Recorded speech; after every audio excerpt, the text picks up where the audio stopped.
Money! What a burden! No matter how hard you might try to get rid of that wallet clutter, you just can't find enough shiny new things to spend that paper on. Thank goodness video games are here to help us work out exactly what new brand of batteries, fast food, or high-end motor vehicle we should purchase. The video game market has become the most profitable entertainment industry in the world, and while huge AAA budget blockbusters and a wealth of indie titles have obviously been a factor in this, you can be darn sure that years of convenient product placement have sweetened that honeypot too.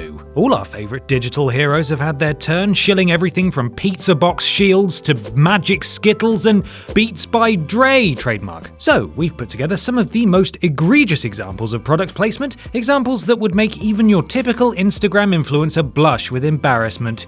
Let's look at some. I'm Ben from TripleJump, and here are the 10 most shameless product placements in video games. Number 10. Subway, Uncharted 3. Now, I don't know about you, but falling out of a cargo plane, dodging falling debris, and escaping a sinking ship leaves us feeling rather peckish. Turns out, professional destroyer of large constructs Nathan Drake would happen to agree. This beautifully out-of-place marriage between scavenging and sandwiches was featured in North America during the run-up to the release of Uncharted 3. Not only was there an unbelievably cheesy TV ad with Drake's malformed hand clasping his cup of Subway juice like it was the holy bloody grail, but Subway also ran a promotion which gave customers a chance to get early access to the Uncharted 3 multiplayer. Now granted, this wasn't actually featured in the game itself outside of multiplayer skins, but the whole debacle still leaves a bad taste. Nathan Drake, supporter of Big Sandwich, destroyer of small local sandwich, killer of high streets? Number 9. Pizza Hut orders, EverQuest 2. Anybody who's ever sunk hours into an MMO will understand that sometimes, while the sweet legendary gear is tasty, you just forget to eat. Thankfully, EverQuest 2 developer Daybreak Game Company understood the human body's irritating requirement for food and had our backs with an in-game command that took you to Pizza Hut's website. By typing /pizza into your command line, you'd be browsing Pizza Hut's finest artisanal selection of Italian cuisine faster than you can say BRB pizza LOL and then shoot yourself in the face for using such acronyms. Even with today's widespread appeal, gaming has always suffered from lazy stereotypes of the junk food munching, energy drink guzzling couch potato, particularly from brand executives and marketing teams who aim for the lowest common denominator. But hey, 2005 was a simpler time after all, so healthier options like vegan sausage rolls or the truly alien concept of fruit, am I pronouncing that right? Hadn't been invented yet. Number 8. Mercedes-Benz, Mario Kart 8. Not even Nintendo's biggest A-listers are immune from a Billy Big Bucks brand deal.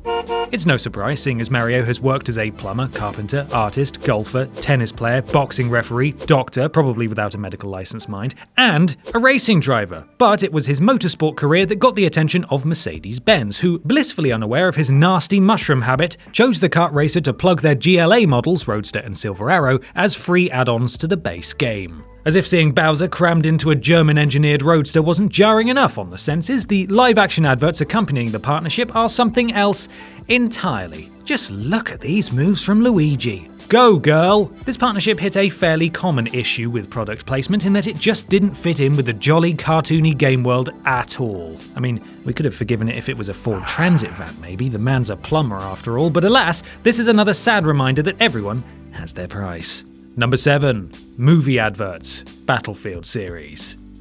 Fancy seeing you here, EA. The game publisher's answer to Scrooge McDuck are no strangers to controversy, regardless of whether they're creating dubious loot crates, closing studios seemingly at random, or killing our hopes and dreams of ever seeing an interesting new Star Wars game. In 2014, Battlefield 4 saw some clunky in-game ads for the upcoming Need for Speed film. That's 23% on Rotten Tomatoes in case you needed confirmation of how dog plops that movie was. The worst culprit, however, appeared in predecessor Battlefield 2142. Set in the year of our Lord, 2142, the game actually featured in-game billboards promoting I Am Legend. Yes, a film that, according to the game's own universe, came out literally over 100 years ago. Were there no other movies? Was it a cinematic drought that caused this war we're fighting in today? So many questions. Oh, and the game also contained spyware that scanned your data so they could show you even more ads, which is, well, it's on brand, really. Number 6. Barack Obama election posters, Burnout Paradise. Politicians and gaming haven't exactly had the smoothest of partnerships, from the various witch hunts bemoaning outrageous violence, damn you Pac-Man and your insatiable bloodlust, to the simple dismissal of the, biggest entertainment industry in the world.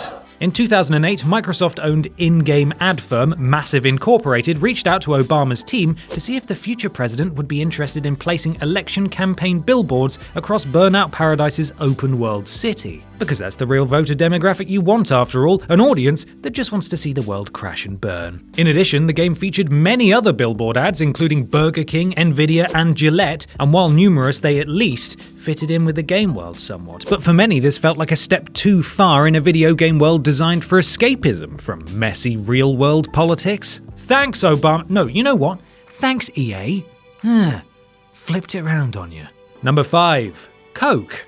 Pepsi Invaders. This notorious advert game, as the marketing hive mind coined it, is literally a piece of history because, well, look at it. It's Space Invaders. It's not even pretending to be something else. The totally original premise is that you, as a member of Coca-Cola's League of Righteous Refreshment, are protecting Earth, I think, maybe, from the dastardly threats of Pepsi, as represented by a subtle use of, giant letters that spell Pepsi. Moving on from the fact that Coke spent money to have people stare at their biggest rival's name for literally minutes of gameplay, when launching the game, you were kindly reminded that Atari goes better with Coke, and after winning, a triumphant "Coke wins" message pops up, reveling in the brutal massacre of thousands of Pepsiites. This archaic piece of naffness was the first of its kind, it didn't have a public release, and it was only distributed at a 1983 sales convention to just over 100 sales execs. With collectors now paying over $2,000 for a copy,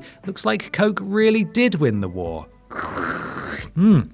Yum. This Dr. Pepper's really delicious. Number 4. Duracell Pikmin 2. Only Nintendo could make a game about cleaning up someone's litter seem as cutesy and compelling as Pikmin. From the company behind the Mario Power Washer and the Poltergust 3000, Pikmin and its sequels saw you cleaning up a messy, unknown planet with unique RTS puzzler gameplay. Controlling a personal army of derpy flower beasts, Captain Olimar and his pint-sized pals look for oversized treasures like kitchen utensils, rubber ducks, and hang on, is that a Duracell battery? Yes, one of the first pickups is an incredibly jarring real-world brand, and it doesn't stop there! Dr. Pepper. Delicious. 7-Up, Tizer, Danone yogurt, Haribo, Chapstick. Basically, during the course of the game, Captain Olimar amassed enough stock to open up his own corner shop. It was just such a weird decision, and the illusion of a remote, fictional world of quaint Nintendo beasties was immediately shattered the moment you saw that first chunky sea cell. Somehow, knowing that it was Earth all along and you were basically cleaning up your species in their shameful displays of littering, kinda dulled the magic. Number 3. Verizon and Energizer batteries. Alan Wake. A horror game lives and dies by its atmosphere. The best spook-em-ups like Resident Evil, Silent Hill, and Alien Isolation can easily cause a trouser accident by merely suggesting something bad might happen. And in 2010's Alan Wake, where literally the darkness itself is out to get you, we're treated to one of the most horrifying scenes in gaming history. A full-blown TV ad for Verizon. Oh, please no, make it stop. Just when the spookums are in full flow and the darkness is harassing you at every turn, the perfect atmospheric finisher is obviously a spine-tingling advert for a mobile phone company, right? You even get an achievement for watching the bloody thing. Great. Thanks, Verizon. Also here to spoil the mood were multiple billboard adverts and some cheeky battery sponsorship. I suppose you could choose to view it as a statement on how better phone coverage can help you out of any life-threatening visit to a creepy rural American town, but the sheer brass ones to include literally a TV advert in an intense action sequence puts this one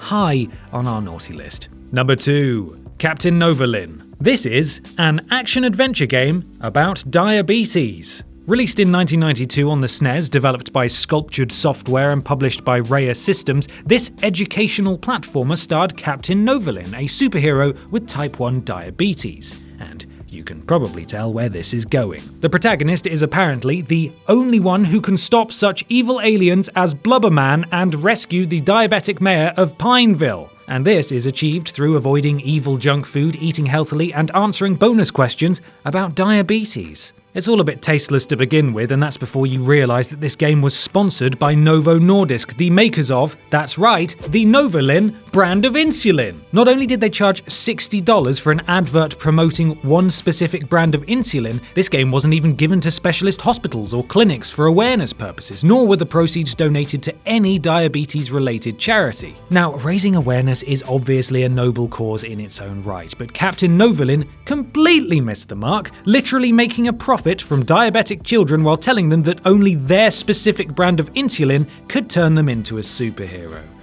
Not great. Don't worry, it's okay though, because they have a pattern of this behaviour and produced other games like Rex Ronan, Experimental Surgeon, Packy and Marlin, and Bronchi, the Bronchiosaurus. Maybe it's not okay. Number 1. Doritos, Mountain Dew, Pepsi, Axe, the list goes on. Metal Gear Solid Peace Walker. There's arguably no bigger champion of capitalism in video games than Snake, as during the highly convoluted timeline of Metal Gear, every iteration of Snake has played brand ambassador for something. iPods in Metal Gear Solid 4, Calorie Mate in a 1960s Metal Gear Solid 3 Snake Eater years before it was invented. Okay, so Hideo Kojima's iconic franchise can get quite silly sometimes, so these fourth wall breaking brand cameos can be amusing, when used sparingly. But there's always someone who takes things a little too far. Isn't that right, Metal Gear Solid Peace Walker? Doritos, Axe, Mountain Dew, Pepsi, Sony Walkmans, I don't know that one. Metal Gear Solid Snake Goes to the Shops edition became the benchmark of how to cram as many brands as possible into a video game that had nothing to do with any of them. When asked about the sheer volume of corporate tie-ins, Hideo Kojima came up with the typically Kojima-esque response, "It's because I wanted to surprise players." Yes, exactly. Thank you, Snake. And that's our list. We hope you're as good. God, I love that Dr. Pepper. At spotting product placements as us. Stay safe out there, folks, and let us know of your favourite examples in the comments below. You can follow myself and TripleJump on Twitter here, and while you're at it, why not support the things you enjoy by having a look at our Patreon? Finally, don't forget to like the video, share it with your friends, and subscribe to the channel. I'm Ben from TripleJump, and thanks for watching.